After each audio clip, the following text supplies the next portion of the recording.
Ini adalah tahapan proses reproduksi pada manusia, diawali dengan pembentukan gametnya dulu gitu ya. Jadi pembentukan sperma dan ovum, di mana sperma pada laki-laki dan ovum pada wanita. Nah, di mana proses reproduksi itu berkaitan dengan dua gamet ini. Nah, pembentukannya kita kenal sebagai gametogenesis, ada spermatogenesis dan nanti ada apa namanya itu oogenesis ya. Nah, transfer sperma ke dalam saluran kelamin wanita atau inseminasi dan fusi gamet jantan dan betina yang mengarah pada pembentukan zigot. Jadi setelah muncul sperma dan muncul ovum nanti akan terjadi perpaduan ya, penggabungan sehingga nanti akan menghasilkan zigot. Nah, kemudian terjadi pembentukan dan perkembangan blastokista dan pelengkapannya pada dinding rahim. Jadi antara proses pembuahan dengan proses perkembangan janin itu ternyata berada pada lokasi yang berbeda ya, di mana proses pembuahan nanti ada di satu area khusus, sedangkan pertumbuhan janin itu juga ada di area khusus lain. Nah, kemudian berikutnya ada perkembangan embrionik dan akhirnya setelah menjadi bayi maka akan melahirkan lahir ya ke dunia. Jadi kurang lebih seperti ini tahapan dari proses reproduksi yang ada di kita ya sebagai manusia. Dan ini adalah fungsi dari sistem reproduksi secara umum, yaitu pertama ini kalau pada laki-laki itu ya spermatogenesis atau sebagai wilayah untuk membentuk sperma, mendukung kemampuan laki-laki untuk melakukan aktivitas seksual dan meregulasi fungsi reproduksi laki-laki melalui beragam hormon. Dan kalau kita lihat sistem reproduksinya untuk laki-laki dulu ya, ini kita lihat di sini ada komponen organ bagian luar, kemudian juga ada testis dan ada komponen organ aksesoris. Ini ada di bagian dalam ya. Oke, dan semua komponen ini memiliki peranannya masing-masing, ini memiliki fungsinya masing-masing, sehingga memang ini perlu menjadi perhatian kita semua gitu ya. Dan di sini juga timbul beberapa masalah. Gitu. Jadi ada beberapa masalah yang berkaitan dengan organ kelamin laki-laki. Begitu pula nanti dengan perempuan ya, nanti kita lihat ya masalahnya di mana. Oke, ini cara singkatnya gitu ya, di mana testis ini adalah tempat diproduksinya sperma dan hormon. Jadi testis ini dia lokasi di mana sperma dan hormon itu diproduksi. Kemudian di sini ada epididymis, ini dia berfungsi sebagai tempat pendewasaan sperma ya. Jadi sperma yang dibuat itu dia harus dibuat menjadi lebih dewasa apa ya, dewasa matang mungkin ya. Artinya matang itu dia harus mampu membuahi. Nah, seperti apa nanti kita akan bahas lebih lanjut. Kemudian ada ductus deferens, ini saluran ya, saluran deferens atau vas deferens atau saluran sperma, di mana ini akan apa namanya itu mengalirkan atau menyalurkan gitu ya sperma antara epididymis dan kelenjar prostat. Kemudian ada seminal vesicle dan sebagainya ya, ini silahkan nanti dibaca. Dan kalau secara rincinya, ya di sini kita lihat dulu gitu ya. Jadi organ yang pertama adalah penis. Di sini merupakan organ pada laki-laki yang digunakan untuk berhubungan seksual. Ya. Di mana penis ini terdiri dari 3 bagian, ada bagian akar, badan, dan ada bagian kepala. Nah, kepala ini itu dilapisi lapisan kulit yang longgar. Ini biasanya disebut sebagai foreskin. Dan biasanya pada umat Islam ini harus dihilangkan. Dengan cara apa? Disunat gitu ya, harus dibuang, bisa disunat. Kenapa? Karena foreskin ini kan terdiri dari lipatan-lipatan. Dikhawatirkan gitu ya ketika kita buang seni ya, air seni atau buang air kecil, itu ada sedikit bercak-bercak yang dari air seni itu yang tertahan di situ ya. Nah, padahal perlu kita ketahui bahwa ketika kita sholat itu harus dalam keadaan suci, dan sucinya itu tidak hanya di tubuh kita, termasuk alat yang perangkat yang kita gunakan itu ya, termasuk pakaian yang kita gunakan. Makanya kenapa ketika apa namanya itu ya, ada kisah di mana Rasulullah melewati sebuah makam, dan di situ ternyata di dalam makamnya sedang disiksa gitu ya, ada siksa kubur di situ. Nah, kenapa disiksa? Ternyata yang bersangkutan yang ada di dalam makam tersebut itu dia pipis tidak bersih ya. Jadi pipis sembarangan, kemudian air memuncat kemana-mana termasuk ke pakaiannya gitu ya. Nah ini ternyata berat gitu ya, disiksanya gitu ya, siksa kuburnya. Makanya kenapa sebisa mungkin ketika Anda habis buang air kecil itu dibasuh semua. Jadi buka celana, kemudian basuh semua antara bagian paha sampai betis supaya benar-benar tidak ada gitu ya cipratan air seni yang tertinggal. Nah, khususnya pada laki-laki, nah di sini dari bagian foreskinnya ini harus disunat. Tujuannya tidak lain ke situ. Dan juga ini juga kalau seandainya terjadi penumpukan gitu ya, di situ ada urin sisa, maka bisa jadi di situ tempat tumbuhnya bakteri juga gitu. Nah, kemudian di sini juga kita lihat penis itu mengandung banyak saraf sensitif dan pada bagian badan itu terdapat 3 rongga yang di dalamnya terbuat dari komponen jaringan ereksi seperti spons. Artinya spons itu dia bisa mengkerut, bisa mengeras seperti itu. Nah, jaringan spons ini memiliki ribuan ruang besar yang nanti dapat diisi oleh darah. Sehingga ketika dia diisi oleh darah, maka nanti akan mengeras dan memanjang seperti itu. Dan ini biasanya muncul pada saat terjadinya rangsangan secara seksual. Kemudian ada semen. Apa itu semen? Ini adalah cairan yang dikeluarkan atau diejakulasikan oleh alat kelamin laki-laki saat mengalami orgasme. Semen ini di dalamnya mengandung sperma kurang lebih 10% ya. Kemudian sisanya itu adalah cairan yang bersumber dari vesicula seminalis 60% dan berasal dari kelenjar prostat itu 30%. Serta ada sedikit bagian lain ya yang dihasilkan dari kelenjar mukus, terkhusus dari kelenjar bulbo-uretral. Nah, pH-nya itu kurang lebih ya 7,5, artinya dia berada pada pH netral. Kenapa? Karena ini adalah pH yang terbaik supaya sperma ini bisa aktif. Nah, sperma ini pada pH asam itu dia tidak bisa aktif seperti itu. Nah, saat penis mengalami ereksi, maka aliran urin ke uretra ini akan terhalang sehingga yang akan keluar nanti itu adalah cairan semen ini. Nah, jadi ada saluran di mana saluran yang pertama kita sudah bahas ya di saluran renal itu ada dari ginjal itu ya nanti akan keluar urin. Nah, ada saluran yang bersumber dari sini dari alat reproduksi yang nanti akan keluarnya semen. Jadi agak berbeda. Nah, kemudian kita kenal tadi ada vesicula seminalis atau seminal vesicula, di mana vesicula seminalis ini merupakan saluran yang berliku. Jadi kalau kita lihat di sini ya, nah di sini, nah ini adalah saluran yang berliku yang dilapisi dengan sel epitel secretory yang mensekresikan material mukoid. Jadi tadi vesicula seminalis ini dia menyumbang kurang lebih 60% cairan semen. Nah, kenapa sih harus ada cairan semennya gitu ya? Kenapa tidak sperma saja? Karena kalau hanya sperma saja maka ada potensi dia mudah diinaktivasi gitu ya. Jadi sperma itu harus didukung oleh tubuh kita dengan cara diberikan nutrisi, diberikan zat pembantu dan sebagainya.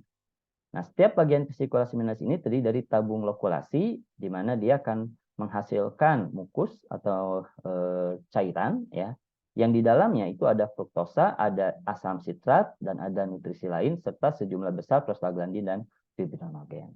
Semuanya ini memiliki manfaat yang berbeda-beda, yang mana manfaat ini itu tujuannya adalah untuk homeostasis. Nah, selama proses ejakulasi, setiap vesicula ini akan mengosongkan isinya. Jadi cairan semen itu akan dikeluarkan, kemudian masuk ke vas deferens, dan kemudian nanti akan menambah sebagian besar semen ejakulasi. Oke. Dan ini tadi ya sedikitnya ada nilai gizi di mana ada gizi yang dibutuhkan oleh sperma untuk proses perjalanan ya ketika dia dikeluarkan dari vas deferens, dia dikeluarkan dari epididymis atau dari alat kelamin laki-laki sampai dia menuju ovum atau menuju sel telur gitu ya untuk melakukan proses pembuahan. Nah, kemudian ada kelenjar prostat, ini menyumbang kurang lebih 30% cairan semen, kandungannya ini ada ion kalsium, ion sitrat, fosfat, dan sebagainya. Nah, selama emisi atau pelepasan, kapsul kelenjar prostat ini berkontraksi bersamaan dengan kontraksi vas deferens, sehingga nanti cairan yang ada di kelenjar prostat itu akan dikeluarkan. Ya. Jadi akan menambah massa semen yang sebelumnya sudah ditambahkan oleh semina vesikular. Nah, karakteristik cairan prostat ini sedikit lebih basa. Kenapa lebih basa? Karena sebelumnya itu kan ada asam sitrat yang dikeluarkan di sini ya, di vesicula seminalis itu dia menghasilkan asam sitrat. Ini kan kondisinya asam. Sedangkan yang namanya apa namanya itu sperma itu dia pH-nya harus pada posisi netral. Nah, jadi di sini dikeluarkanlah gitu ya cairan dari prostat yang memiliki sifat lebih basa. Nah, di mana nanti apa nama itu si cairan basa ini nanti akan menjadikan si sperma ini masih bisa bergerak. Kita lihat gitu ya di sini di sekret vagina pada wanita itu sifatnya asam. Nah, mungkin Anda para calon ibu-ibu ini lebih paham gitu ya seperti asamnya itu seperti apa. Dan sifat asam ini menyebabkan sperma tidak bisa bergerak. Jadi kalau tidak bergerak berarti tidak ada proses pembuahan nantinya. Gimana caranya supaya terjadi proses pembuahan? Supaya kan kita berharap gitu ya Anda melakukan proses pernikahan itu supaya kita mendapatkan keturunan. Ya, keturunannya adalah keturunan yang baik. Maka sebisa mungkin kita persiapkan. Nah, maka di sini salah satu upaya dalam tubuh kita itu adalah dengan menghasilkan cairan basa sehingga dengan adanya pH antara 6 sampai 6,5 sebagai hasil dari pembasaan dari cairan prostat ini sperma bisa bergerak bebas gitu ya. Nah, oke, kemudian di sini ada testis. Nah, testis ini adalah organ yang memang bertanggung jawab memproduksi sperma. Nah, testis ini ukurannya panjangnya 5 cm dan lebarnya 2,5 cm dan di dalam testis ini terdapat 900 kumparan. Jadi di sini ada kumparan-kumparan itu kita namakan tubulus seminiferus. Nah, di tubulus seminiferus inilah sperma dibuat gitu ya. Jadi dalam testis itu ada tubulus seminiferus yang mana ini akan memproduksi sperma. Dan sperma ini diproduksi oleh setiap tubulus-tubulus ini. Makanya jumlahnya akan banyak gitu ya. Dan produksi sperma itu bisa mencapai ratusan juta. Namun, yang dibutuhkan untuk bisa melakukan proses pembuahan supaya bisa menjadi zigot, menjadi bayi, dan akhirnya melahirkan, itu hanya satu spermanya. Jadi yang dibutuhkan itu hanya satu sebenarnya, tapi produksinya dalam jumlah yang banyak. Nah, di sini nanti di seminiferous tubulus ini akan akan terjadi proses spermatogenesis. Nah, seperti apa? Nanti kita akan lihat ya. Nah, kemudian testis ini yang tadi mengandung tubulus seminiferous gitu ya, tempat berlangsungnya proses spermatogenesis atau pembuahan sperma itu disimpan atau tersimpan di luar badan ya, jaringan badan dan itu berada di skrotum atau di sebuah kantung yang kita kenal skrotum. Kenapa dia harus disimpan di skrotum bukan di badan gitu ya? Nah, karena apa namanya itu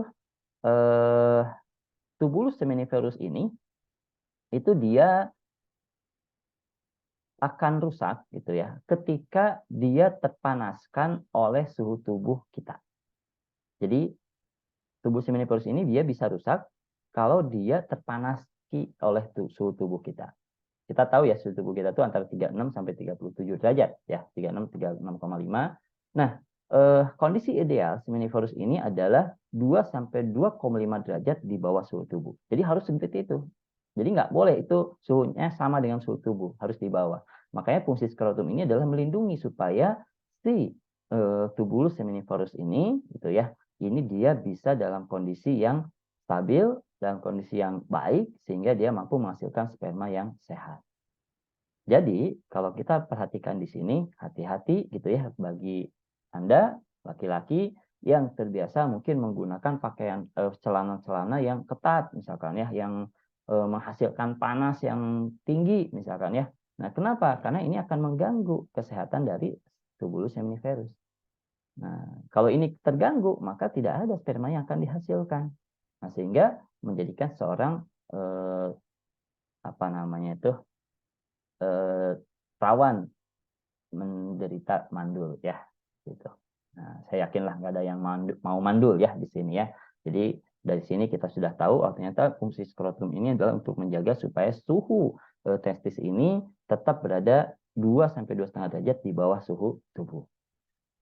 Gimana kalau seandainya misalkan dalam kondisi yang dingin? Nah, pada hari yang dingin juga refleks skrotum ini juga dia akan apa namanya itu bekerja gitu ya. Dia akan menyebabkan otot skrotumnya berkontraksi melalui testis ke dekat tubuh. Nah, kenapa ke dekat tubuh? Karena kan pada kondisi dingin, maka bagian bawah itu dalam kondisi yang jauh melebihi suhu tubuh. Padahal suhu ideal itu harus di bawah 2 derajat di bawah suhu tubuh. Makanya dia akan naik ke atas dengan cara mengerut seperti itu ya. Nah, jadi ini mungkin laki-laki yang tahu ya seperti apa prosesnya kalau bangun tidur kondisinya kayak gimana. Tapi jangan dibayangkan lah untuk perempuan ya. Oke, kemudian berikutnya kita masuk ke tahapan spermatogenesis. Apa itu spermatogenesis? Spermatogenesis ini adalah tahapan pembentukan sperma. Ya, ini ada yang baru masuk.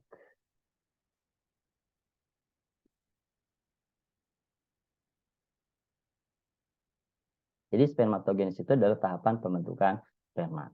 Tadi terjadinya di mana? Di tubulus seminiferus atau di dalam testis. Nah, spermatogenesis ini itu dimulai sejak usia pubertas pada laki-laki. Rata-rata antara 12 sampai 14 tahun. Artinya, sebelum masa ini berarti tidak ada dong spermanya. Betul, ya. Sebelum usia pubertas, maka laki-laki ini belum memiliki sperma, gitu. Ya. Nah, kejadian ini akan berlangsung menerus hingga akhir usia dari laki tersebut. Jadi artinya proses spermatogenesis itu akan terjadi secara terus-menerus dari mulai usia pubertas sampai dia menua, ya, sampai usia kakek-kakek, ya. Makanya kenapa tadi saya sampaikan kakek-kakek itu memiliki kemampuan untuk menghamili perempuan. Tapi perempuan yang usianya udah di atas 50 tahun tidak memiliki kemampuan untuk hamil. Gitu. Kenapa? Karena ada perbedaan proses di sini. Nah, pada tahap awal spermatogenia ini akan bermigrasi di antara sel Sertoli menuju lumen sentral tubulus seminiferus. Di mana sel Sertoli ini punya ukuran yang lebih besar ya dengan selubung sitoplasma yang melimpah yang mengelilingi spermatogenia yang sedang berkembang sampai ke lumen sentral tubulus. Nah, nanti spermatogenia ini akan melewati lapisan penghalang sel Sertoli dan akan dimodifikasi secara progresif ya. Jadi modifikasi terus-menerus dan akhirnya membesar membentuk spermatosit primer. Jadi dari spermatogenia nanti dia akan menjadi spermatosit primer. Nah, ini dimulai kurang lebih ya dari masa pubertas. Beda-beda tiap laki-laki. Ada yang masa pubertasnya 15 tahun gitu ya dan sebagainya. Nah, jadi setelah masuk masa pubertas ini mulai itu pembentukan. Nah, pertanyaannya adalah kenapa gitu ya sebelum pubertas dia tidak menghasilkan sperma, tapi setelah pubertas dia menghasilkan sperma. Nanti kita akan coba jawab ya. Kemudian dari spermatosit primer ini nanti sel begiran akan mengalami pembelahan. Akhirnya dia akan menjadi spermatosit sekunder. Jadi pembelahan ya melalui meiosis 1 dan kemudian juga nanti setelah itu spermatosit sekunder akan membelah kembali membentuk spermatid. Dan akhirnya dia akan mengalami modifikasi sampai akhirnya menjadi spermatozoa atau sperma. Ya. Nah, jadi di sini menjadi sperma yang matang atau sperma yang dewasa atau sperma yang siap untuk membuahi. Nah, kalau kita perhatikan di sini, nah ini yang perlu menjadi perhatian kita semua. Selama proses perubahan dari spermatosit menjadi spermatid, di dalam sperma itu terdapat 46 kromosom awalnya ya. Jadi awalnya ada 46 kromosom dan kita lihat itu adalah 23 pasangan dan kemudian 23 pasangan itu nanti dia akan membelah. Sehingga dari 46 kromosom itu sel sperma itu akhirnya hanya mengandung 23 kromosom. Karena tadi terjadi proses pembelahan. Nah, kan yang nama manusia itu dia harus memiliki 46 kromosom gitu ya. Nah, maka 23 pasangannya lagi itu ada dari lawan jenisnya, itu dari perempuan. Jadi sel telur atau ovum itu juga dia akan memiliki 23 kromosom, sel sperma akan memiliki 23 kromosom. Ketika dia digabung kembali akan menjadi 46 kromosom. Nah, nanti dari sini akan menentukan gitu ya dari kromosom ini apakah dia menjadi laki-laki atau menjadi perempuan. Nah, inilah yang perlu menjadi perhatian kita semua gitu ya. Di mana perpaduan antara sperma dengan sel telur ini kan berarti dia akan saling melengkapi, gitu. Sehingga akan menjadi satu organisme baru, menjadi manusia baru, yang mana manusia baru ini merupakan penggabungan antara sifat laki-laki dengan sifat perempuan. Nah, ini yang perlu menjadi perhatian kita semua ya. Kenapa gitu ya? Kita itu dianjurkan sebagai umat Islam untuk memilih pasangan yang baik. Nah, karena ketika Anda baik dan kemudian pasangan Anda nggak baik, nah boleh jadi mungkin ini perpaduannya hasilnya akan lebih condong kepada yang nggak baik. Makanya kenapa gitu ya? Di sini diingatin sama Allah bahwa sungguhnya laki-laki yang baik itu adalah untuk perempuan yang baik dan sebagainya. Sehingga di sini perlu gitu ya, kita mulai mawas diri dari mulai ini kan Anda sudah masuk ke masa perkuliahan tingkat 2 gitu ya. Kemudian juga mungkin 3-4 tahun lagi atau bahkan mungkin dalam waktu dekat ada yang akan menikah seperti itu. Maka pentingnya Anda untuk memilih pasangan yang baik. Kenapa? Karena disinilah ketika Anda memilih pasangan yang baik, setidaknya Anda sedang mempersiapkan generasi yang nanti akan menghasilkan generasi yang baik. Dan perpaduan ini akan menghasilkan manusia baru. Makanya kenapa gitu ya, harus diawali dengan proses akad nikah. Nah, ketika tidak dilakukan melalui proses akad nikah, terjadi ya sama terjadi seperti ini, tapi mustahil akan menghasilkan suatu hal yang baik. Ya. Dan ini harus diawali dengan proses akad nikah. Artinya kalau akad nikah berarti kan ada kesepakatan, ada di situ perjanjian yang sangat besar, itsakan galitso, gitu ya. Jadi perjanjian yang besar ini kenapa? Karena nanti akan terjadi pencampuran antar sperma dengan sel telur menghasilkan organisme atau manusia baru, yang mana manusia baru ini perpaduan antara dua orang yang baik. Kalau perpaduannya antara dua orang yang buruk gimana gitu ya? Nah, walau alam gitu ya.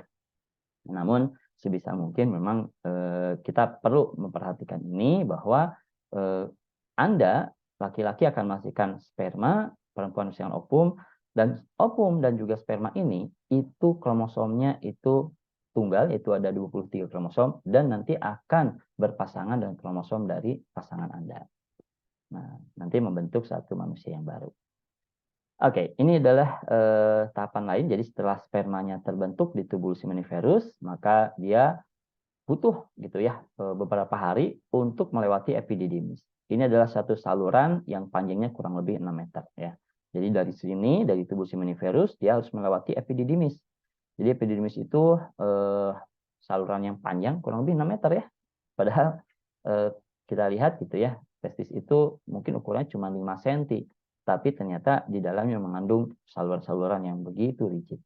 Dan kemudian nanti awalnya sperma yang masuk ke bagian epididymis ini bersifat non-motil, artinya dia tidak bisa bergerak, ya, tidak bergerak bebas. Nah, tapi setelah 1 hari di epididymis, dia akan mengalami proses pengembangan sehingga dia memiliki kemampuan untuk bergerak. Nah, kemudian setelah selesai gitu ya proses pematangan, maka sebagian besar sperma akan disimpan di vas deferens dan sebagian kecilnya ada di epididymis. Jadi di vas deferens disimpan sampai akhirnya dia diejakulasikan gitu ya. Nah, ejakulasinya bagaimana? Mungkin kalau untuk laki-laki itu ditandai dengan misalkan mimpi basah. Dan makanya kenapa tandanya seorang balik itu dia mimpi yang merangsang pengeluaran sperma. Nah, sebagian sperma ini akan tetap disimpan kurang lebih selama 1 bulan untuk mempertahankan tingkat kesuburan. Jadi dia akan disimpan di dalam epididymis dan di vas deferens kurang lebih 1 bulan. Dan selama disimpan, sperma ini dipertahankan supaya dia dalam kondisi tidak aktif, tidak bergerak lincah kemana-mana gitu ya, tetap diam di saluran tersebut. Maka ada zat inaktivasinya ini dikeluarkan oleh saluran vas deferens tadi. Jadi ada beberapa zat inhibitor ya. Nah, kemudian ketika si sperma ini dikeluarkan, maka di situ dia sebisa mungkin harus mulai aktif. Jadi saat ejakulasi sperma akan berubah menjadi lebih luas dan bergerak dan juga mengalami proses pematangan sehingga mampu membuahi sel telur. Nah, saat ejakulasi sel Sertoli dan epithelidymis ini juga mengeluarkan cairan nutrisi. Nah, nutrisi ini untuk apa? Untuk menyertai si sperma supaya dia bisa sampai ke sel telur. Jadi sperma itu untuk sampai ke sel telur dia butuh nutrisi, butuh ini, butuh itu. Jadi disediakan oleh epithelidymis ya. Di sini ada hormon testosteron, estrogen, enzim dan nutrisi penting lainnya yang bermanfaat pada pematangan sperma saat perjalanan menuju ovum untuk proses pembuahan. Nah, ini ya anjuran dalam Islam ya untuk berhati-hati dalam memilih pasangan. Ya. Dalam surat An-Nur ayat 26, wanita-wanita yang keji adalah untuk laki-laki yang keji dan laki-laki yang keji adalah buat wanita yang keji. Dan begitu pula sebaliknya, wanita yang baik adalah untuk laki yang baik. Artinya apa? Artinya ketika Anda di sini berniat akan menikah dan Anda ingin mendapatkan pasangan yang baik, pastilah semuanya ingin mendapatkan pasangan yang baik ya. Maka sebisa mungkin kita mawas diri, kita memantaskan diri untuk menjadi seorang yang baik. Jadi kalau wanita ingin mendapatkan laki-laki yang baik, berarti Anda harus memantaskan diri Anda sebagai orang yang baik. Begitu pula laki-laki gitu. Termasuk ketika Anda mencarinya gitu ya. Jadi mencarinya wanita yang baik-baik, laki-laki yang baik-baik, pasti ada di suatu tempat yang juga baik gitu ya. Nah, jadi sebisa mungkin seperti itu. Memang gitu ya, misalkan di diskotik misalkan ya, belum tentu kan semuanya jelek juga gitu orang-orangnya. Tapi setidaknya ketika Anda ingin mencari yang baik, ya carilah di tempat yang baik gitu ya. Karena di situ berkumpul orang-orang yang baik. Nah, kemudian di sini juga disampaikan dalam surah An-Nisa ayat 34, sebab itu maka wanita yang soleha ialah yang taat kepada Allah lagi melihara diri ketika suaminya tidak ada, oleh karena Allah telah melihara mereka. Artinya melihara diri itu dia menjaga gitu ya, terkait dengan harkat dan martabatnya. Bahkan seorang wanita itu sebelum dia ditambatkan ke suaminya, itu dia ditambatkan ke ayahnya. Jadi dia juga harus menjaga gitu ya harkat martabatnya demi menjaga nama baik ayahnya. Ketika seorang ayah dia berhasil mendidik seorang perempuan sampai dia menikah, kemudian dia menjadi seorang istri yang berbakti pada orang tua, maka ayahnya itu dijamin masuk surga. Ya, kebayang ya, luar biasanya gitu ya. Kenapa? Karena tadi ketika kita berhubungan dengan sistem reproduksi, ternyata wanita-wanita yang baik ini dia sedang menyiapkan kromosom yang baik untuk nanti menghasilkan keturunan yang baik. Nah, kenapa itu kaitannya dengan keturunan? Nanti ya kita akan lihat sedikit ya. Nah, dari Abu Hurairah radhiyallahu anhu, dari Nabi Muhammad SAW telah berkata, wanita biasanya dinikahi karena 4 hal. Karena hartanya, karena kedudukannya, karena parasnya, dan karena agamanya. Maka hendaklah kamu pilih wanita yang bagus agamanya, kalau tidak demikian niscaya kamu akan merugi. Di sini ada patokan agama sebagai pilihan yang utama di luar pilihan lain. Artinya bukan satu-satunya pilihan tapi pilihan utama. Kenapa gitu ya? Karena ini terkait dengan karakter, terkait dengan sifat gitu ya. Dan karakter ini akan terbawa dalam sebuah gen DNA. Kita sudah pernah bahas terkait dengan struktur tulang. Struktur tulang seseorang itu baru akan terbentuk itu disesuaikan dengan rancangan blueprintnya gitu dari genetiknya. Nah, dan agama ini kan sikap seseorang, dan sikap ini itu adalah karakter dan itu akan tercermin di DNA. Dan ketika seorang wanita atau seorang laki-laki dia taat gitu ya terkait dengan agama, memiliki karakteristik yang baik, maka setidaknya dalam DNA-nya pun akan menghasilkan hasil yang baik. Setidaknya begitu ya. Nah, nikahilah wanita yang penyayang dan subur karena aku berbangga dengan banyaknya umat. Ya, nanti kita lihat ya terkait dengan suburan ini apa yang menyebabkan adanya laki-laki yang tidak subur, wanita yang tidak subur. Nah, dan ini yang penting ya, bahwa tujuan kita memiliki keturunan itu salah satunya adalah menghasilkan anak yang soleh. Kenapa? Karena anak yang soleh ini harta yang paling berharga bagi orang tua ketika orang tua sudah meninggal. Karena orang tua yang meninggal, ya seorang yang meninggal, itu semua hal itu akan terputus kecuali 3. Sedekah jariah, kalau kita nggak punya sedekah jariah, ilmu yang bermanfaat, kalau kita nggak punya ilmu bermanfaat yang diamalkan atau yang diajarkan, maka anak yang soleh. Ini adalah kunci utama bagaimana kita bisa setidaknya masuk ke surga. Seperti itu ya. Oke, jadi kita belajar di sini pada dasarnya adalah itu kan. Baik, setiap spermatozoon ini terdiri dari kepala dan ekor. Jadi ini adalah bentuk dari sperma yang normal gitu ya. Di mana ini ada beberapa komponen. Ya, di sini ada kerangka pusat tersusun atas 11 mikrotubul, kemudian juga ada membran sel tipis, ada kumpulan mitokondria, dan kemudian di sini ada ekor, dan kemudian juga di sini ada akrosom, di mana akrosom ini dia ada enzim. Nah, di mana enzim ini nantinya akan mencerna filamen proteoglikan jaringan. Jadi enzim ini nantinya akan membantu sperma untuk membuahi ovum. Kenapa? Karena ovum itu dia terlindungi oleh selaput yang sangat kuat, ya, di mana selaput ini nggak bisa ditembus, gitu. Dan baru bisa ditembus ketika selaputnya dirusak oleh siapa? Oleh enzim ini. Dan kemudian di sini juga ada kandungan kolesterol yang tinggi, di mana kolesterol ini akan menyebabkan si sperma itu menjadi nggak aktif, ya. Jadi spermanya dalam kondisi yang memang belum diejakulasikan, dia dalam kondisi yang tidak aktif karena adanya di sini mengandung banyak kolesterol. Nah, nanti ketika dia diejakulasi, otomatis kan kolesterolnya turun tuh, berkurang. Maka di sini lambat laun dia akan menjadi aktif dan dia akhirnya bisa membuahi. Nah, pergerakan sperma itu normalnya adalah 1 sampai 4 mm per menit. Ya, dan ini memungkinkan mereka untuk bergerak melalui saluran genital wanita menuju sel telur. Nah, ini ada pertanyaan ya dari Allah, maka terangkanlah kepadaku tentang nutfah yang kamu pancarkan, ya. Di mana apakah nutfah ini kamukah yang menciptakan atau kamikah yang menciptakan? Jadi sel sperma ini memang diproduksi dalam tubuh kita, tapi ini sebagai fungsi keseimbangan. Keseimbangan apa? Tadi kemampuan kita atau upaya kita untuk mempertahankan eksistensi kita.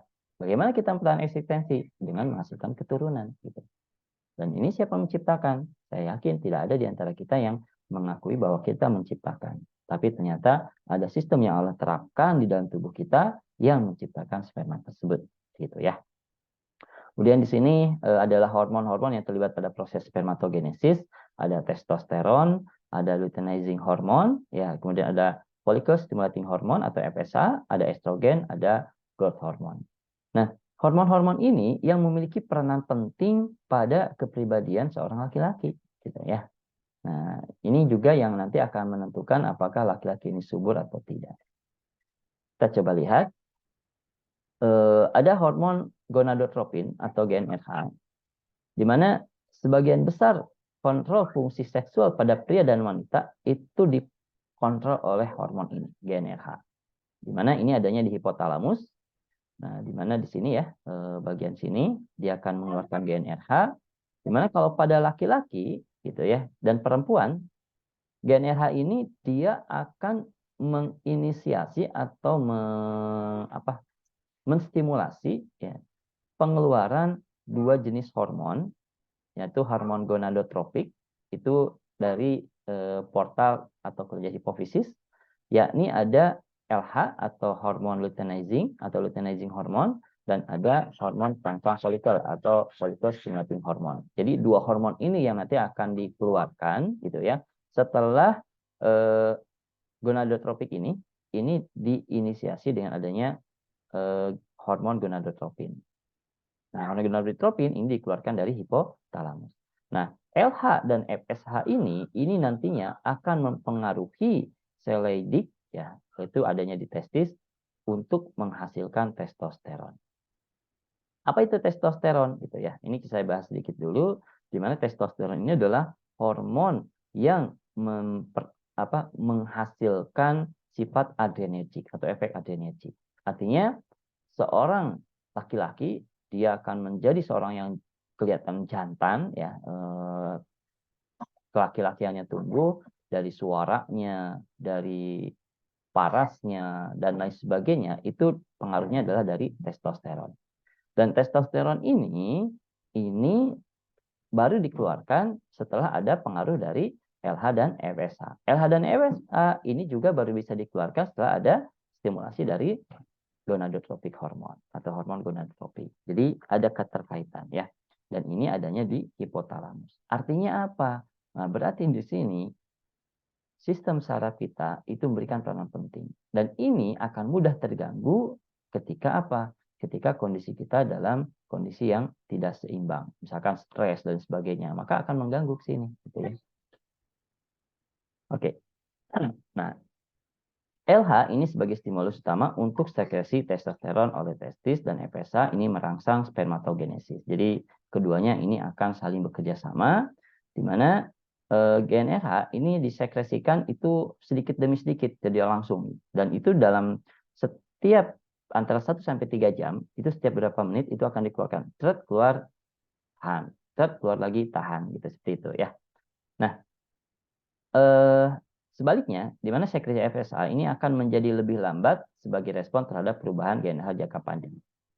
Ada efek balik, di mana ketika LH dan FSH ini diproduksi atau dikeluarkan dalam jumlah yang banyak, gitu ya, sehingga akan mengeluarkan apa namanya itu ya, testosteron dalam jumlah banyak. Ini ada efek negatif.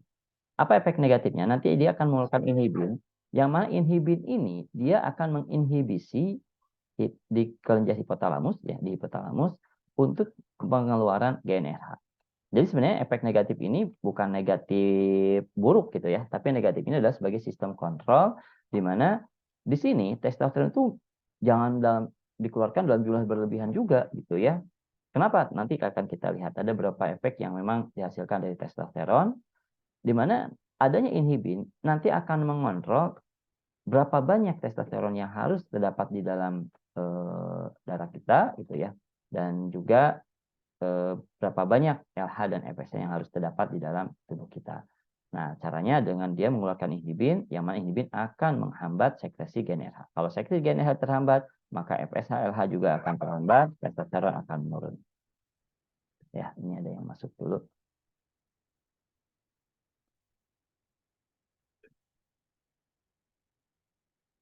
Oke. Nah, jadi LH dan FSH ini merupakan hormon yang dia disekresikan oleh apa namanya itu ya, kelenjar hipofisis anterior, dan itu masuk hormon gonadotropik, dan dia dikeluarkan gitu ya dari kelenjar hipofisis anterior itu dengan adanya stimulasi dari gonadotropik hormon ya. Nah, dan LH ini tadi akan merangsang sel interstisial Leydig di testis untuk mensekresikan testosteron. Sedangkan FSH ini akan merangsang pembentukan spermatozoa. Ya. Oke. Testis ini di dalamnya terdapat sel Leydig tadi ya. Nah, fungsi dari sel Leydig ini dia akan mensekresikan hormon seks pria. Nah, di mana hormon seks ini kita kenal sebagai androgen, yang di dalamnya itu adalah testosteron, dihidrotestosteron yang lebih aktif dibandingkan testosteronnya gitu ya, dan androstenedion. Nah, androgen sendiri ini merupakan semua jenis hormon steroid yang memiliki efek maskulinasi. Jadi seorang pria dikatakan maskulin ketika memang dia banyak menghasilkan hormon androgen. Jadi jiwa laki-lakinya muncul, gitu ya. Dan seorang muslim itu sebisa mungkin androgennya harus kuat, harus tinggi, ya. Dan kalau seandainya androgennya lemah, maka di sini ada potensi seorang laki-laki dia akan seperti kewanita-wanitaan. Kenapa? Karena ternyata ya tidak hanya testosteron yang diproduksi oleh laki-laki. Jadi laki-laki juga dia memproduksi estrogen, tapi dalam jumlah yang sedikit. Ya, jadi estrogennya ada, tapi dalam jumlah yang sedikit. Nah, kalau kita perhatikan testosteron ini pengeluarannya itu sangat dikontrol oleh hipotalamus melalui gonadotropik hormon. Maka itu ya, ketika ada seorang yang dia estrogennya mungkin tinggi gitu ya dibandingkan testosteronnya, maka dengan pikiran bahwa saya bisa mengeluarkan testosteron berlebih, maka ada potensi seorang yang dia mungkin maaf ya gumulai, laki-laki gumulai, kewanita-wanitaan, dia bisa sembuh gitu ya. Nah, kalau dia mau, bagaimana caranya? Pengaruhi si pikirannya supaya GnRH-nya dikeluarkan lebih banyak, testosteron lebih banyak, maka androgennya kuat gitu. Jadi bisa dipengaruhi ya. Jadi tidak ada gitu ya. Oh, saya diciptakannya kewanita-wanitaan akhirnya transgender. Nah, itu justru malah menyalahi kodratnya ya. Padahal hal tersebut itu bisa dipengaruhi dengan cara kita mempengaruhi hipotalamus. Oke. Nah, ini yang menyebabkan kenapa sperma itu baru diproduksi setelah masa pubertas. Di mana sel Leydig sini ya. Sel Leydig ini itu ada di bayi, ya, bayi yang baru lahir, tapi kemudian dia hilang. Nah, jadi sel Leydig ini dia muncul ya beberapa minggu setelah lahir, tapi kemudian dia hilang. Jadi saya tidak menemukan kenapa dia bisa hilang gitu ya. Dan kemudian dia akan muncul lagi setelah mencapai usia pubertas. Jadi setelah 12 tahun sel Leydig ini akan muncul lagi. Nah, sehingga ketika sel Leydingnya nggak muncul, maka tidak ada testosteron yang dihasilkan. Makanya wajar gitu ya, ketika sebelum masa pubertas, suara anak-anak itu kan cempreng. Nggak bisa kita membedakan antara suara anak-anak laki-laki dan anak-anak perempuan. Karena semuanya sama gitu ya. Kenapa? Karena di situ tidak ada testosteron. Baru ketika masuk masa pubertas, maka si anak-anak ini dia masih testosteron dan di situ akan terpengaruhi karakteristiknya. Dari suaranya berubah, muncul kumis, muncul janggut, muncul bulu-bulu di tempat-tempat tertentu gitu ya. Nah, disebabkan karena apa? Karena testosteron. Dan tadi ya selain testosteron ini juga dihasilkan estrogen. Jadi di sini sudah mulai terjawab ya bahwa ternyata pada anak kecil laki-laki itu tidak ada sel Leydig, makanya tidak ada testosteron, makanya suaranya itu sama persis dengan perempuan ya, anak perempuan. Tapi ketika udah muncul masa pubertas, mulai muncul sel Leydig, mulai muncul testosteron, maka karakter laki-lakinya mulai muncul. Oke, estrogen tadi diproduksi tapi jumlahnya memang sedikit ya. Dan ini adalah terkait dengan proses produksi sperma itu ya didasarkan pada testosteron. Jadi testosteron ini dia berperan pada spermatozoa dan testosteron ini pada usia bayi itu tinggi. Kenapa? Karena sel Leydig pada usia bayi itu muncul beberapa minggu setelah lahir gitu ya. Tapi kemudian menghilang dan baru muncul lagi setelah usia pubertas dan kemudian pada usia tua itu turun tapi tidak hilang gitu ya. Nah, artinya turun. Jadi kalau kita perhatikan sampai usia 70 ya, 68 sampai 70 ini kondisinya testosteronnya tinggi ya. Makanya kenapa laki-laki itu mohon maaf gitu ya. Ketika misalkan dia meninggal istrinya misalkan ya, maka dianjurkan untuk menikah lagi gitu kalau laki-laki ya. Nah, tapi kalau perempuan ketika udah usia menopause sudah tidak ada gitu ya hasrat untuk seksualnya. Kenapa? Karena dia setelah menopause nanti kita akan bahas estrogennya sudah menurun. Jadi ini perbedaan karakternya ya. Oke. Kemudian kita mengenal tadi ada luteinizing hormone atau hormon luteinizing atau luteinizing itu penguningan istilah lainnya ya. Apa kaitannya LH dengan testosteron? Tadi sudah kita bahas, di mana LH ini tadi dikeluarkan gitu ya oleh kelenjar hipofisis. Nah, kemudian dia dipengaruhi oleh adanya gonadotropik hormon. Dan LH ini akan mempengaruhi sel Leydig untuk mengeluarkan testosteron. Jadi ada pengaruhnya, ada peranannya ya. Nah, testosteron ini itu bisa diinjeksikan dari luar. Jadi pada anak usia yang mungkin masih kecil ya di bawah masa pubertas, misalnya di bawah 9 tahun atau di bawah 15 tahun misalkan, dan dia disuntik testosteron misalkan, maka di sini dia akan menyebabkan sel interstitial testisnya itu terlihat seperti fibroblast akan berevolusi menjadi sel Leydig yang aktif.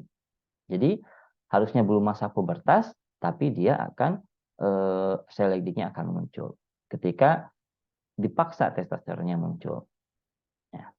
Makanya boleh jadi mungkin masa pubertas itu pada laki-laki bisa juga disebabkan salah satunya adalah karena perilaku dari si laki-laki tersebut. Misalkan dia menerima rangsangan terus-menerus, misalkan ya menonton tayangan-tayangan yang jelek lah. Nah, akhirnya kan hipotalamusnya akan bekerja tuh, terus terpengaruhi sampai akhirnya dia mengeluarkan GnRH.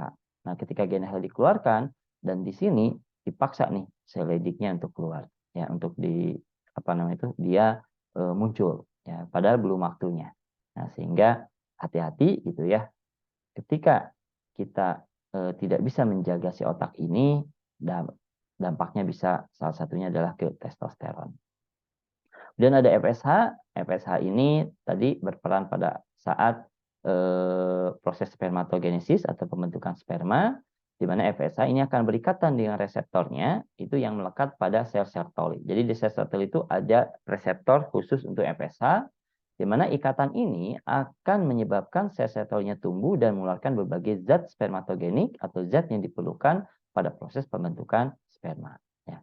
Jadi FSH penting, LH juga penting. Kalau LH mengeluarkan testosteron, kalau FSH ini dia akan mempengaruhi sel Sertoli untuk melakukan proses spermatogenesis. Nah, kemudian ini juga ada testosteron di prostat. Ini silakan ya dibaca.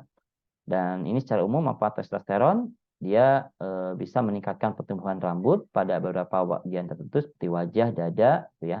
Namun hati-hati, testosteron yang tinggi juga bisa menurunkan pertumbuhan rambut di area kepala. Ya. Jadi di tempat lain dia meningkatkan pertumbuhan rambut, tapi di area lain, di area kepala khususnya, dia akan justru menghambat pertumbuhan rambut. Makanya kalau Anda perhatikan gitu ya, ada orang-orang yang dia janggutnya, kumisnya tebal, tapi rambutnya nggak ada itu ya, botak. Nah itu salah satunya adalah pengaruh dari testosteron. Testosteron ini bisa mengubah karakter suara, ya, kemudian meningkatkan produksi protein dan perkembangan otot. Makanya kenapa ketika testosteronnya tinggi, seorang yang dia masa pubertas itu pertumbuhannya cepat. Jadi kalau Anda perhatikan gitu ya, ketika seorang mengalami masa pubertas itu pertumbuhannya akan cepat, badannya menjadi lebih tegap, lebih berbentuk gitu ya dibandingkan ketika dia masa kanak-kanak. Dan meningkatkan testosteron juga ini bisa meningkatkan produksi sel darah merah sehingga seseorang itu menjadi lebih kuat gitu ya. Dan juga meningkatkan matriks tulang dan mencegah pengeroposan tulang. Jadi testosteron dibantu dengan estrogen tadi sedikit ya, itu dia bisa meningkatkan matriks tulang juga. Oke, ini adalah standar normal fertilitas pada laki-laki, di mana setiap hari, 2 testis laki-laki dewasa itu mampu menghasilkan kurang lebih 100 juta sperma. Ya, ada mengatakan 300 juta. Ya. Nah, jumlah cairan semen, air mani yang biasa dikeluarkan ketika seorang melakukan ejakulasi itu kurang lebih 3,5 ml. Dan setiap 1 ml itu mengandung 120 jutaan. Artinya, berarti kalau setiap kali dia mengeluarkan sel sperma, lakukan ejakulasi, maka kurang lebih ada 400 juta sel sperma yang dikeluarkan. Jadi banyak sekali gitu ya. Padahal tadi yang dibutuhkan untuk melakukan proses pembuahan itu hanya satu. Jadi beruntunglah Anda yang sekarang ini sudah mendengarkan di sini gitu ya. Anda hidup di dunia ini, Anda itu sudah mengalahkan 400 juta pesaing Anda ya. Anda yang terpilih, baik laki-laki ataupun perempuan. Kenapa? Tadi, dari 400 juta itu hanya satu yang akan melakukan proses pembuahan. Nggak bisa lebih. Nah, ketika jumlah sperma dalam setiap mililiter itu kurang dari 20 juta, jadi kalau ada laki-laki spermanya kurang dari 20 juta, maka ada potensi dia tidak bisa melakukan proses pembuahan. Dan laki-laki tersebut dikatakan tidak subur atau mandul. Kebayang ya? Ketika jumlah spermanya kurang dari 20 juta. Nah, dari sini kita bisa melihat berarti status kesuburan atau status mandulnya seseorang itu ditentukan dengan jumlah sperma, berarti di sini bisa diperbaiki gitu. Tadi salah satu faktor yang bisa memproduksi sperma atau terjadinya spermatogenesis itu adalah FSH. Berarti ketika ada tanaman yang bisa meningkatkan produksi FSH, maka ada potensi di sini seorang yang dikatakan mandul itu menjadi fertil ya, bisa membuahi.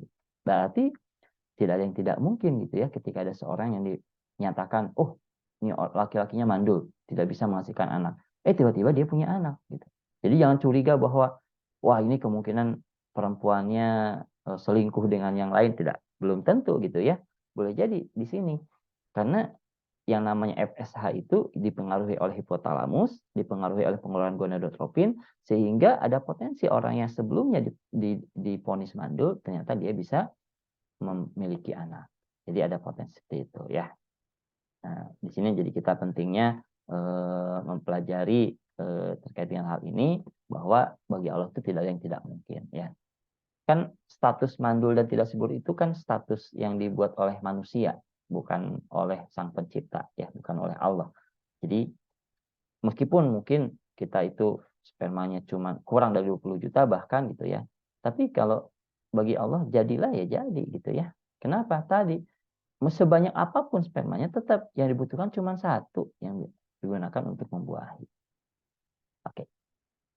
Dan ini ya, meskipun hanya satu sperma, tapi tadi memang sebaiknya jumlahnya itu mencukupi. Dan ini bisa dipengaruhi dengan kita mempengaruhi pikiran kita.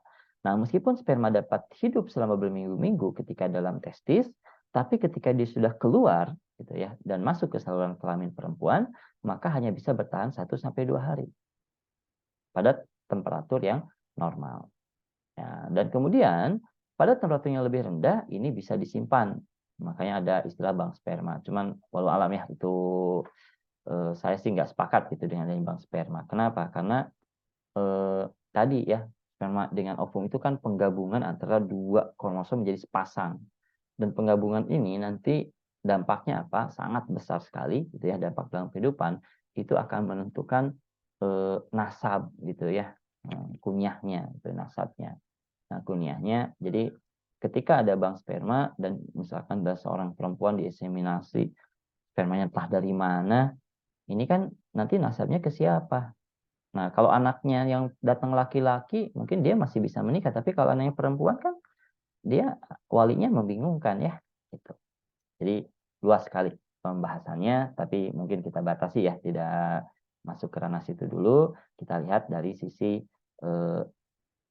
apa namanya itu anatominya saja dulu ya. Oke, kemudian ada istilah kapasitasi spermatozoa. Nah, artinya apa?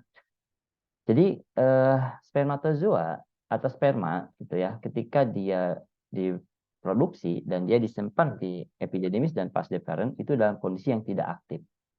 Nah, kemudian dia akan mengalami pematangan ketika dia dikeluarkan dari vas deferens, masuk ke saluran kelamin perempuan. Nah, di sini ada kondisi-kondisi yang menyebabkan si sperma itu bisa bergerak, kemudian dia aktif dan dia bisa membuahi. Nah, kondisi tersebut itu dibuat gitu ya. Jadi dibuat sesaat setelah spermanya diinjeksikan atau diejakulasi. Nah, kondisi-kondisi perubahan tersebut yang menyebabkan sperma menjadi aktif itu dikenal sebagai kapasitasi spermatozoa. Di mana kapasitas spermatozoa bisa membutuhkan waktu antara 1 sampai 10 jam. Nah, kemudian apa saja yang termasuk ke dalam kapasitasi spermatozoa? Ini diantaranya pertama pengeluaran cairan di tuba Fallopi dan rahim ya untuk membantu menghilangkan berbagai faktor penghambat. Ya, tadi sperma itu dia tidak tahan pada kondisi asam. Nah, maka di sini dikeluarkan misalkan pH-nya dinetralkan. Kemudian pelemahan selaput akrosom sehingga sperma dapat membuahi sel telur tadi. Akrosom itu kan ada enzim proteolitik yang bisa dia meningkatkan kemudahan sperma untuk bisa membuahi sel telur. Dan juga tadi si kolesterol itu yang semula dia menjaga supaya sperma tidak aktif akhirnya berkurang. Nah, jadi ada penurunan kolesterol ya. Kemudian juga setelah ejakulasi sperma akan berenang menjauh vesikel kolesterol naik menuju rongga rahim sehingga secara bertahap sperma akan kehilangan banyak kolesterol dan dia menjadi aktif. Kemudian selaput sperma yang kehilangan banyak kolesterol menjadi jauh lebih permeabel terhadap ion kalsium. Dan di sini menyebabkan masuknya kalsium dalam jumlah yang banyak. Kemudian di sini akan meningkatkan aktivitas flagela. Jadi ion kalsium itu dia berperan sebagai apa? Akan meningkatkan aktivitas flagela. Flagela itu nanti kan bergerak ya berputar sehingga menyebabkan sperma bisa bergerak.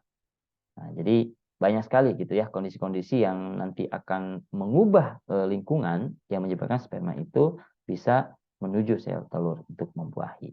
Itu dikenal sebagai kapasitasi sperma. Oke, ini adalah abnormalitas dari spermatogenesis dan kesuburan pria ya. Tadi seorang pria itu dikatakan subur kalau jumlah spermanya minimal 35 juta ya atau di atas 20 juta lah. Dan ketika kandungan spermanya adalah 20 juta ke bawah dikatakan nggak subur. Ada beberapa penyebab terjadinya hal tersebut ya. Pertama adalah epithelium tubular seminiferus itu rusak. Tadi ya rusaknya karena apa? Salah satunya adalah karena kepanasan. Padahal harusnya itu kondisinya itu 2 derajat Celcius di bawah suhu tubuh. Nah, karena kita misalkan terlalu banyak menggunakan pakaian yang berlapis sehingga dia terlalu panas, ini kan lama-lama akan merusak tubulus seminiferus. Dan tidak hanya oleh itu, ini juga bisa dirusak oleh penyakit, ya. Contoh misalkan ya ada penyakit gondongan. Saya belum ini ya, belum menemukan gondongan itu apa sih bahasa lainnya itu. Kemudian juga ada infeksi saluran reproduksi, misalkan gonorrhea dan sebagainya. Itu kan bisa merusak juga ya. Sehingga ini bisa berpotensi menyebabkan kemandulan. Makanya Anda yang saat ini sehat, jaga baik-baik ya. Beberapa bayi laki-laki yang dilahirkan dengan epitetubular yang merosot akibat penyempitan saluran genital atau lainnya, ini juga bisa mengganggu kenormalan spermatogenesis. Ini mungkin ada kondisi hernia mungkin ya. Nah, boleh jadi mungkin hernia. Tapi saya nggak tahu ya apakah ini ada kaitannya dengan hernia atau enggak untuk yang poin kedua. Nah, yang penyebab lain ini biasanya bersifat sementara ya. Itu adalah suhu testis yang berlebihan tadi ya. Hati-hati ya. Jadi suhu testis yang berlebihan ini bisa tadi menyebabkan adanya gangguan. Kemudian di sini bentuk spermanya tidak normal ya. Nah, kalau kita perhatikan ini adalah bentuk yang normal, tapi ada bentuk yang tidak normal seperti ini, macam-macam gitu ya. Nah, bentuk yang tidak normal ini menjadikan spermanya tidak bisa bergerak. Kalaupun bergerak ya limpung gitu ya, bingung dia mau kemana gitu. Nah, jadi bersyukur ketika Anda nanti diberikan keturunan, artinya Anda diberikan kesehatan yang luar biasa. Karena ada beberapa yang memang sampai sekarang mungkin tidak diberikan keturunan karena beragam permasalahan ini. Yang tentunya sebenarnya kalau kita perhatikan, kalau kita lihat dari anatominya, boleh jadi ini bisa diperbaiki gitu ya. Kemudian sistem saraf pada organ reproduksi pria ini kita lihat tadi pada gland penis ini merupakan sumber sinyal saraf sensorik yang paling penting untuk melalui tindakan seksual. Artinya apa?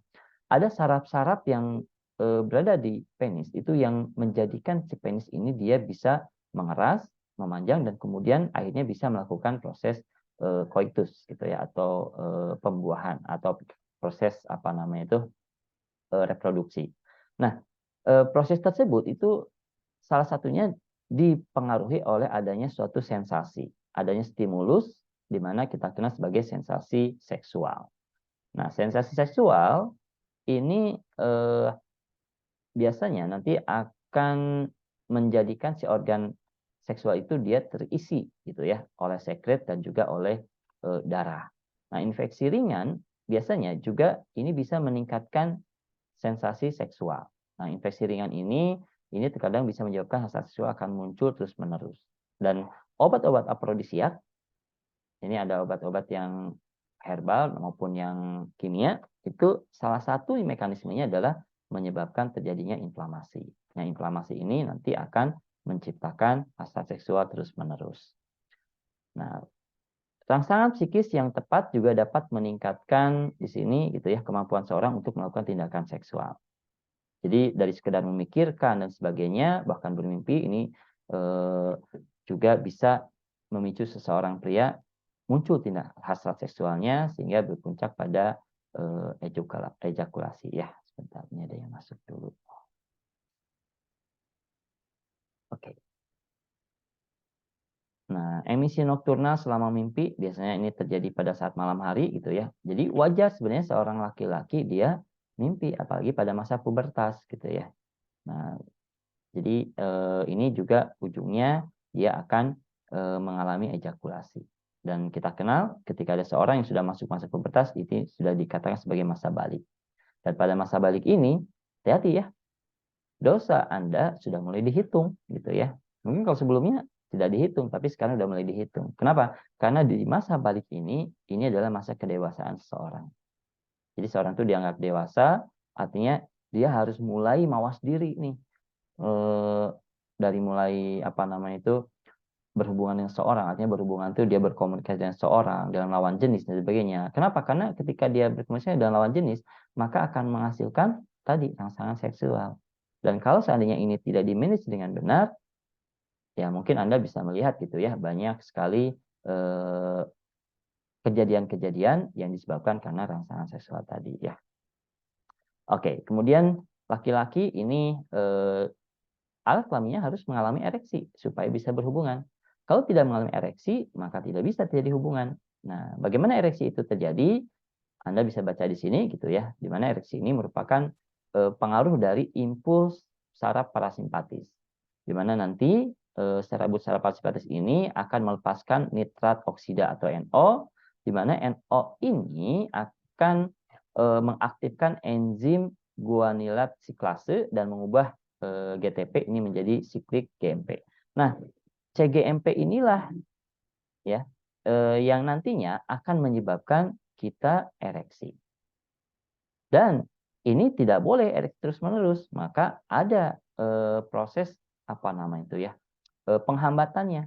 Nah, kita kenal di sini gitu ya. Siklit GMP ini menyebabkan kita terangsang terus-menerus gitu ya. Dengan adanya PDE, ini adalah enzim fosfodiesterase 5 atau PDE5, ini akan mengubah siklik AMP atau siklik GMP ini menjadi asiklik. Jadi awalnya siklik, ini menjadi asiklik. Dan pada kondisi asiklik, maka hilang gitu ya sifat ereksinya. Nah, jadi perubahan CAMP menjadi 5 aksen GMP ini yang kehilangan gugus siklik menyebabkan inaktivasi GMP. Padahal GMP itu penting untuk proses apa namanya itu ereksi. Makanya ada gitu ya obat-obatan yang fungsinya apa? Dia sebagai inhibitor PDE5. Supaya apa? Supaya kondisi CGMP-nya dalam jumlah yang tinggi sehingga dia masih tetap dalam kondisi ereksi. Ini biasanya berlaku untuk beberapa obat-obatan. Kita kenal ada sildenafil, ada vardenafil, tadalafil dan sebagainya gitu ya. Di mana obat-obat tersebut itu memiliki kemiripan sifat dengan siklik guanisin monofosfat yang mana ini akan bekerja secara apa namanya itu berkompetisi ya dengan CGMP untuk berinteraksi dengan enzim PDE5. Sehingga dampaknya apa? PDE5 dia mengiranya dia sedang berinteraksi dengan substratnya CGMP padahal dia sedang berinteraksi dengan sildenafil. Sehingga seorang yang mengkonsumsi ini maka dia akan mengalami ereksi yang terus-menerus ya, seperti itu. Ini biasanya obat-obatan yang bisa dikatakan meningkatkan kejantanan pria katanya ya. Nah, mekanisme di sini. Jadi ada obat herbal juga yang dia bisa sebagai inhibitor PDE5 gitu ya. Nah, jadi obat sebagai inhibitor PDE5 ini bisa juga digunakan sebagai obat. Obat yang mana? Ini. Ada kondisi di mana beberapa orang ya itu mengalami disfungsi ereksi. Disfungsi ereksi itu apa? Ada yang mengatakan impoten atau tidak hidup ya. Jadi si pria ini tidak mampu mengembangkan atau mempertahankan ereksi yang cukup kaku sehingga kalau ini bermasalah maka tidak ada proses ini ya, tidak ada hubungan seksual. Maka dampaknya apa? Seorang yang mengalami impotensi dia tidak bisa melakukan proses seksual. Sehingga bagaimana caranya? Tadi proses ereksi ini disebabkan karena adanya tadi CGMP ya. Di mana CGMP ini dengan adanya enzim PDE5 ya, dia akan diubah menjadi GMP. Nah, ini dihambat. Gitu. Nah, sehingga ketika ada tanaman-tanaman yang bisa berfungsi ke sini menghambat ini, maka dia bisa digunakan untuk ini mengatasi impotensi. Oke, ini penyebabnya silahkan dibaca ya. Impotensi itu kenapa? Nah, ini penanganannya dengan obat. Ada beberapa obat juga yang memiliki penghambatan fosfodiesterase 5. Oke, berikutnya kita bahas terkait dengan sistem reproduksi pada wanita. Kalau tadi pada laki-laki ya. Nah, mungkin untuk yang wanita saya tidak terlalu panjang ya. Nanti selebihnya silahkan nanti Anda baca. Secara umum sistem reproduksi pada wanita seperti ini. Jadi Anda bisa baca di sini. Itu ya ada sepasang ovarium, saluran tuba Fallopi atau saluran tuba, ada uterus, cervix, vagina, dan ada genitalia eksternal atau aksesoris ya. Dan semuanya ini mendukung proses ovulasi, pembuahan, dan lain sebagainya. Jadi ini saling bekerja sama ya. Nah, ovarium sendiri ini adalah organ seks utama wanita, tempat terjadinya pembentukan ovum. Jadi dia menghasilkan ovum dan juga beberapa hormon steroid atau hormon ovarium. Ya, di mana ovarium ini memiliki panjang sekitar 2-4 cm dan terhubung ke dinding panggul dan rahim oleh ligamen. Nah, intinya ovarium ini dia tempat dihasilkannya ovum. Ya. Kemudian ada tuba falopi, saluran tuba. Nah, saluran tuba ini adalah saluran tempat apa nama itu tempat perpindahan gitu ya, ovum dari ovarium gitu ya menuju ke saluran, menuju ke tempat di mana dia terjadinya proses pembuahan gitu. Nah, saluran telur atau tuba falopi ini termasuk ke dalam jenis saluran aksesoris ya. Setiap tuba falopi ini panjangnya 10 sampai 12 cm dan memanjang dari pinggiran setiap ovarium ke rahim. Nah, kemudian kita mengenal ada infundibulum. Infundibulum itu apa? Ini adalah bagian yang berbentuk corong lebih dekat ke ovarium dan ini memiliki tonjolan seperti jari yang disebut fimbriae. Nah, ini membantu pengumpulan ovum setelah ovulasi. Jadi ovulasi ini adalah proses pembentukan ovum ya. Kemudian nanti si ovum ini siap untuk dibuahi. Kemudian ada rahim. Nah, rahim ini tunggal hanya satu itu ya.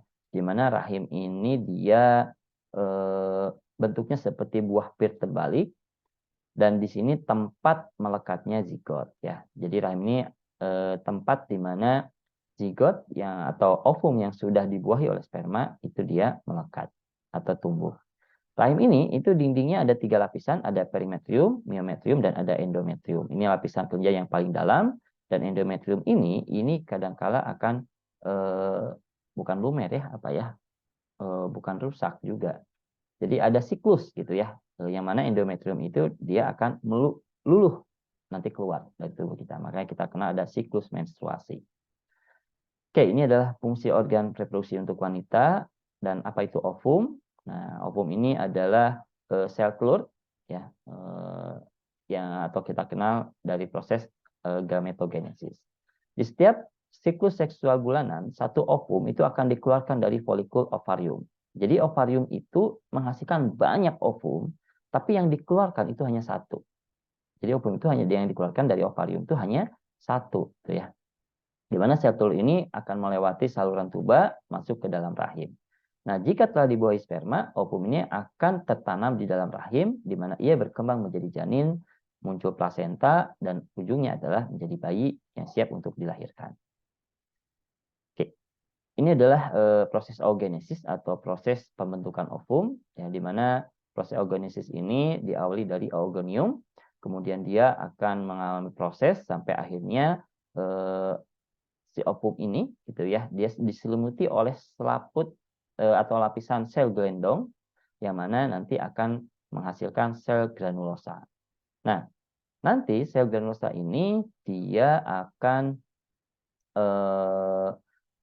apa namanya itu ya, menghasilkan folikel primordial ya, kemudian nanti dia tumbuh terus gitu ya menjadi primary oosit sampai akhirnya dia menjadi ovum yang siap dibuahi. Ketika ovum ini dibuahi oleh sperma, maka dia akan menjadi zigot, dan ketika tidak dibuahi, dia akan menjadi second polar body atau mati ya. Artinya dia akan meluruh, akan dikeluarkan dari tubuh. Oke. Nah, sel telur yang mana sel telur ini dia belum matang dan membutuhkan 2 pembelahan lagi. Jadi sel telur yang dia belum siap untuk dibuahi itu kita kenal sebagai oosit primer. Nah, kemudian oosit primer ini akan berubah menjadi oosit sekunder, kemudian jadi oosit tersier, gitu ya, itu di dalam folikel. Ini silakan ya nanti dibaca. Dan folikel tersier, ya, jadi mana di dalam folikel tersier itu dia terdapat oosit sekunder yang kemudian dia akan mengalami proses pematangan dan akhirnya akan berubah menjadi folikel gravian. Nah, folikel gravian ini akan pecah dan akan melepaskan ovum dari ovarium, dan ini yang kita sebut sebagai proses ovulasi. Jadi folikel gravian ini adalah folikel tersier yang siap untuk menghasilkan ovum yang nanti akan dibuahi ya. Nah, pengeluaran sel telur ovum ini seperti ini ya. Jadi sel telur ini baru diproduksi sama seperti laki-laki, yaitu pada usia pubertas.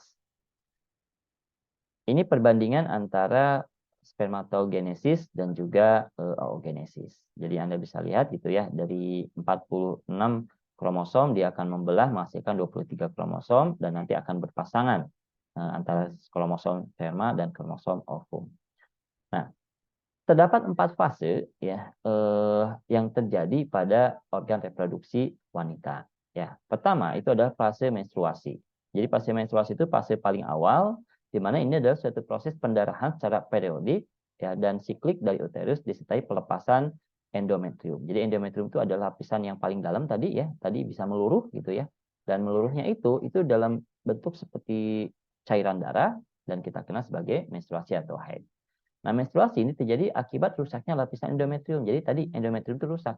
Bukan semua lapisan ya, kan ada 3 lapisan ya. Nah, endometrium saja yang rusak gitu ya. Dan akhirnya dia akan keluar membentuk cairan darah. Nah, setelah fase menstruasi nanti akan masuk ke fase folikular. Nah, di mana di fase folikular ini fase menuju proses ovulasi. Jadi fase folikular itu tadi dari folikular primer ke sekunder ke tersier baru ke gravian. Nah, di dalam folikular itu terdapat oosit. Dari oosit primer menjadi oosit sekunder. Nah, oosit sekunder nanti oleh sel folikel gravian itu akan dikeluarkan jadilah ovum yang siap dibuahi. Jadi dari folikel ini nanti akan masuk ke fase ovulasi atau pembentukan ovum ya, dan kemudian nanti akan masuk ke fase luteal. Nah, dari luteal kembali lagi ke menstruasi. Ketika apa? Ketika di sini ovumnya tidak dibuahi ya. Oke, jadi ada 4 fase ini dan menstruasi ini biasanya hanya terjadi ketika memang sel telurnya tidak dibuahi. Artinya, ketika ada seorang perempuan tidak mengalami menstruasi, gitu ya, tentunya menikah misalkan ya perempuan yang menikah, maka ada potensi dia terjadi kehamilan. Tapi tidak hanya itu saja, gitu ya. Proses siklus menstruasi yang terlambat ini juga bisa jadi disebabkan karena stres dan juga adanya kesehatan yang buruk. Oke, siklus menstruasi ini biasanya terjadi berlangsung antara 3 sampai 5 hari normalnya, tapi ada juga yang berlangsungnya 1 sampai 2 hari, jadi sebentar saja gitu ya. Tapi ada juga yang panjang 7 sampai 8 hari. Jadi beda-beda gitu ya setiap orang. Nah, di mana biasanya ini terjadi adanya perubahan ritmis bulanan dalam tingkat sekresi hormon wanita dan perubahan fisik terkhusus di ovarium dan organ seksual lainnya. Nah, pola ritmis ini yang kita sebut sebagai siklus seksual bulanan wanita. Ya. Durasinya itu kurang lebih 28 hari. Tapi ada yang panjang, ya kurang lebih 45 hari sampai 45 hari ya. Jadi ada orang yang sampai 45 hari sekali, itu baru menstruasi. Gitu ya. Tapi ada yang singkat, setiap 20 hari sekali dia menstruasi. Jadi berbeda-beda setiap perempuan. Tapi normalnya memang 28 hari. Artinya kalau ada di antara Anda yang seperti ini, ibu-ibu ya, bukan laki-laki ya, boleh jadi itu adalah mungkin salah satu di antara gambaran di sini. Jadi ada yang memang dia 45 hari sekali, ada yang 20 hari sekali, tapi memang normalnya 28 hari sekali. Sama seperti sperma, di mana hanya satu ovum yang dia akan dikeluarkan. Yang lainnya nanti akan luruh. Ya. Nah, jadi sperma itu nanti akan membuahi satu ovum saja. Terus bagaimana kalau terjadi anak kembar gitu ya? Kan ovumnya cuma satu. Nanti kita bahas ya. Nah, kemudian di sini juga ada TK internal dan ada TK eksternal, di mana TK ini dia dipengaruhi oleh adanya pengeluaran FSH dan LH ya. Nah, TK ini nanti akan berkembang dia apa namanya itu mirip seperti sel granulosa ya, dan dia akan mengembang untuk mengeluarkan hormon seks yang kita kenal adalah estrogen dan progesteron. Nah, estrogen dan progesteron sama seperti testosteron, dia dipengaruhi oleh hormon FSH dan juga LH ya. Kemudian ada kondisi involusi. Nah, involusi itu adalah satu kondisi di mana ovum tidak dibuahi. Jadi sekitar 2 hari sebelum akhir siklus bulanan, berarti di hari ke-26 ya, korpus luteum di ovarium itu akan mengalami involusi dan hormon ovarium estrogen dan progesteron akan menurun sehingga tingkat sekresi yang menjadi rendah dan akan terjadilah menstruasi. Jadi menstruasi itu terjadi karena memang ovumnya tidak dibuahi sehingga nanti estrogen dan progesteronnya akan turun ya. Nah, ini peranan prostaglandin di mana pada tahap di alat produksi wanita itu dikeluarkan prostaglandin. Prostaglandin ini sebenarnya dia akan bereaksi dengan lendir septik wanita, akan membuat lebih mudah menerima gerakan sperma. Jadi prostaglandin di dalam alat reproduksi wanita itu akan membantu proses pembuahan sebenarnya. Dan ini adalah proses terjadinya menstruasi. Anda bisa lihat gitu ya, menstruasi itu dia ada di fase ini 1 sampai 6 hari kurang lebih ya. Di mana nanti di sini terjadi proses peluruhan. Ini silakan dibaca. Dan pada saat menstruasi itu juga akan dikeluarkan sel darah putih. Artinya di sini akan muncul apa nama itu ya, di mana sel darah putih ini dia kan sebagai apa namanya itu proses pertahanan tubuh ya, tentaranya darah gitu ya. Sehingga ketika sel darah putih dihasilkan, dikeluarkan gitu ya melalui proses menstruasi, di sini akan terjadi mekanisme pelindungan yang ekstrim. Dan ini hati-hati gitu ya, pada saat menstruasi seperti ini, tingginya sel darah putih ini bisa menyebabkan gangguan ya, ketika makanya kenapa ada orang penderita leukemia, sel darah putihnya ketinggian, itu kan menjadi gangguan. Sehingga ketika orang menstruasi itu tidak boleh melakukan proses senggama atau proses hubungan intim, karena adanya sel darah putih yang tinggi ini. Oke, kemudian juga di sini selama menstruasi ini juga ada fibrinolisin ya, di mana sejumlah besar ini fibrinolisin itu juga apa namanya itu dikeluarkan ya, ini sebagai proses untuk pembekuan darah. Dan kemudian juga di sini proses ovulasi lainnya gitu ya. Jadi endometrium itu saat ovulasi itu dia mulai menebal ya. Dari mulai 3 sampai 5 mm, kemudian akhirnya dia berubah menjadi lebih tebal lagi 5 sampai 6 ya. Dan ujungnya ketika ovum itu dia tidak dibuahi, dia akan meluruh. Ya. Oke, ini gambaran lain ya untuk ovulasi. Ini silahkan dibaca, waktunya sedikit lagi ya.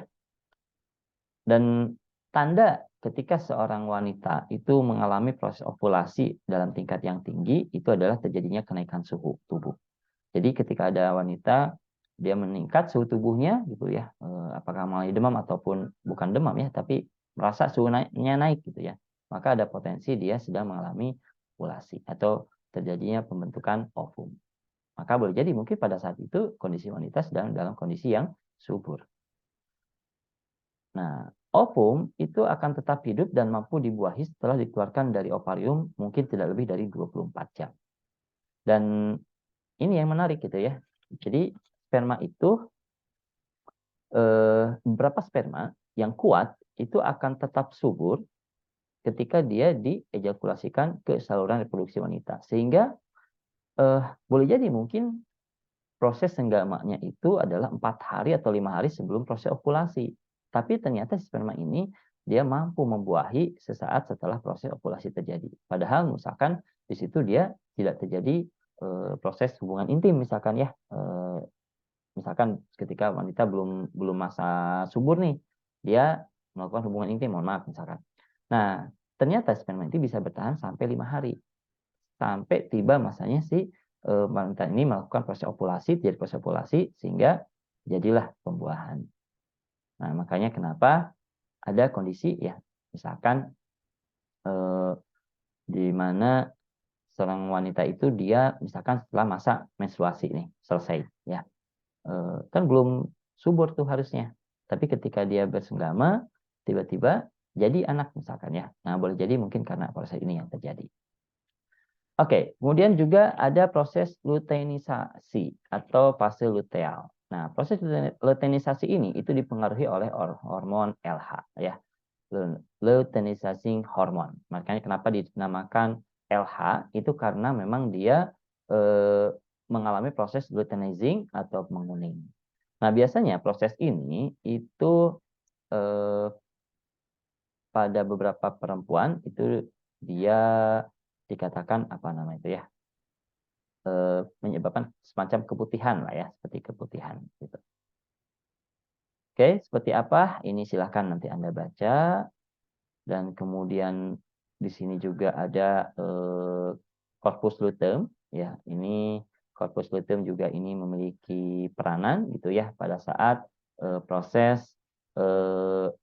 oogenesis ya, atau pada proses apa namanya itu siklus pada organ reproduksi wanita. Nah, kemudian sama seperti testosteron, ini ada umpan balik juga ya, di mana estrogen ini tidak dikeluarkan dalam jumlah yang berlebih.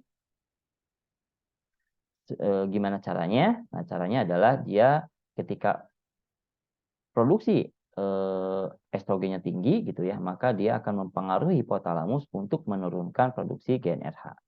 Turunnya produksi GnRH akan mempengaruhi pengeluaran LH dan FSH gitu ya. Dan di sini juga ada materi-materi lain terkait dengan bagaimana estrogen dibentuk ya, di mana estrogen ini dia dibentuk di sini di dua sel, yaitu ada sel TK dan granulosa, di mana awalnya itu dari kolesterol. Jadi kolesterol nanti akan membentuk pregnenolon, ya, kemudian menghasilkan progesteron.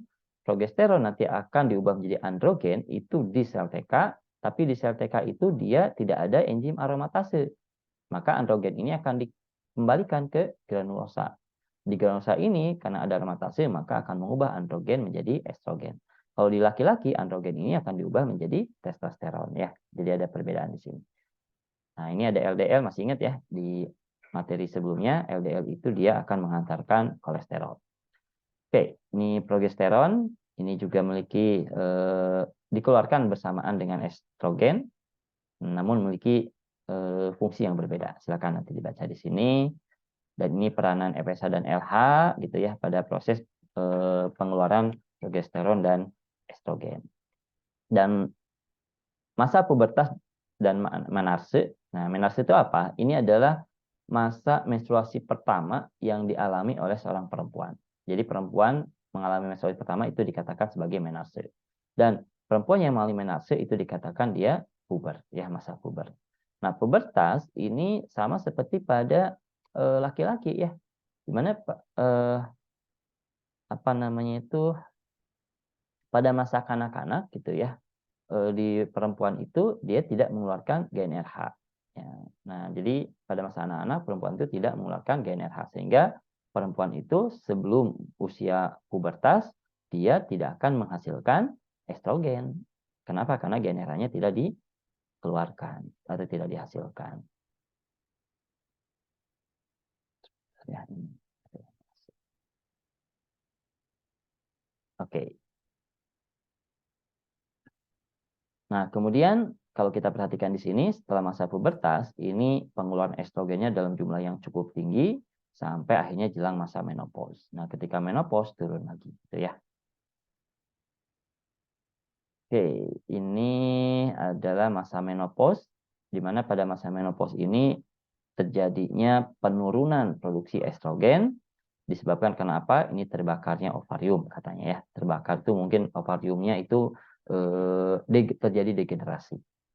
Nah, jadi di sini produksi estrogennya turun sehingga menghambat produksi gonadotropin, FSH dan LH. Oke, kemudian ini ada kondisi lain pada perempuan itu yaitu menstruasi yang tidak teratur. Nah, biasanya disebabkan karena pengaruh estrogen. Jadi jumlah estrogen yang diproduksi oleh ovarium itu harus naik di atas nilai kritis supaya dapat menyebabkan siklus menstruasi yang ritmis tadi 28 hari sekali gitu ya. Setiap 28 hari. Nah, namun karena terjadi permasalahan di mana estrogennya diproduksinya rendah, maka di sini siklusnya pun akan bermasalah. Sehingga siklusnya tidak normal. Jadi kadang normal, kadang lebih sebentar, kadang lebih lama gitu ya. Nah, ini salah satu penyebabnya adalah gangguan di estrogen. Dan kita tahu ya, estrogen itu kemarin sudah kita bahas di sistem tulang, dia bisa menghambat osteoklas. Jadi dia bisa menghambat pengeroposan tulang. Sehingga pada wanita menopause dia rentan terjadinya osteoporosis. Kenapa? Karena si estrogennya turun. Oke, ini kondisi abnormal yang menyebabkan kemandulan pada wanita, di mana 5-10% wanita di dunia itu tidak subur. Penyebabnya apa? Silahkan baca di sini, gitu ya, karena waktunya kita habis. Termasuk juga hal-hal lainnya ya. Ini banyak yang menyebabkan kemandulan wanita, di mana ada wanita yang infertil. Nah, infertil itu berarti dia tidak menghasilkan ovum, tidak terjadi proses ovulasi. Nah, ovulasi sendiri itu penyebabnya apa? Tadi dikeluarkannya estrogen dan juga progesteron. Oke, ini ada tugas. Tugasnya adalah tadi ada beberapa materi yang sempat kita bahas gitu ya, dan ada sebagian yang saya minta Anda untuk membaca. Silahkan di sini Anda simpulkan kira-kira tanaman yang seperti apa atau yang memiliki mekanisme aksi yang bagaimana yang kira-kira ini bisa digunakan pada fitoterapi gangguan organ reproduksi baik laki-laki maupun perempuan. Pertama dalam hal kesuburan, kedua disfungsi ereksi, ketiga gangguan siklus menstruasi. Nah ini jawabannya silahkan langsung ditulis ya di sistem. Ini kurang lebih 1 minggu ke depan. Dan minggu depan kita akan review atau sekaligus juga kita akan melakukan apa namanya itu latihan soal ya. Jadi saya akan siapkan latihan soalnya, silakan digunakan dan minggu depan akan insya Allah akan ada kuis sekaligus juga akan ada soal-soal tutorial pra-UAS. Mungkin itu yang bisa saya bahas ya untuk minggu ini. Dan mohon maaf nih waktunya kelebihan ya 2 menit dan semoga tadi meskipun banyak materi yang tidak saya bahas secara tuntas tapi silakan Anda baca kembali supaya bisa menambah pemahaman atau wawasan Anda. Sekian yang bisa saya bahas. Kita tutup dengan ucapan alhamdulillah bersama-sama. Alhamdulillahirabbil alamin.